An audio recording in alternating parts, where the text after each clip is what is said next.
અમદાવાદ શહેરના અસલાલી નારોલ માર્ગ પર બુધવારની મધરાતે એક ભયંકર અકસ્માતની ઘટના બની, જેમાં એક યુવાન ડ્રાઈવરનું જીવન અચાનક અટકી ગયું. ઝડપી ગતિએ દોડતી કાર કન્ટેનરને પ્રયાસમાં અનિયંત્રિત થઈ અને રસ્તાના વચ્ચેના અવરોધ સાથે ટકરાઈને ઉથલપાથલ થઈ ગઈ.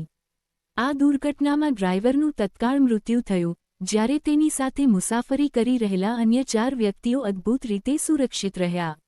જાણવા મળ્યા મુજબ, દાણીલીમડા વિસ્તારના રહેવાસી 20 વર્ષીય હસનૈન પટેલ તારીખ 24 ડિસેમ્બરની રાત્રે લગભગ 11 વાગ્યે તેની car, registration number GJ2 7EB4175 માં તેના 4 મિત્રો સાથે અસલાલીથી નારોલ તરફ જઈ રહ્યા હતા. એરફીટ ગોડાઉન પાસેના વળાંક પાસે તેઓએ આગળ જતા કન્ટેનરને ડાબી તરફથી આગળ વધારવાનો પ્રયત્ન કર્યો. પરંતુ અચાનક કારનું સંતુલન ખોરવાઈ ગયું અને તે જોરદાર ધડાકા સાથે ડિવાઈડર પર અથડાઈ. કાર પલટી જતાં હસનને માથા અને ચહેરા પર ગંભીર ઘા થયા, જેના કારણે તેમનું ત્યાં જ અંત આવ્યું. આ અકસ્માતની સૌથી આશ્ચર્યજનક વાત એ છે કે કારમાં સવાર અન્ય 4 મિત્રોને એક પણ ખંચ પણ આવી નથી. તેઓ સંપૂર્ણપણે સલામત રહ્યા અને તરત જ બહાર નીકળી શક્યા.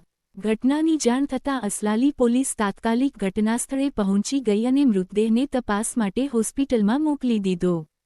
પોલીસે અકસ્માતના કારણોની તપાસ શરૂ કરી છે, જેમાં વાહનની ઝડપ અને ઓવરટેકિંગની ભૂલને મુખ્ય કારણ માનવામાં આવી રહ્યું છે.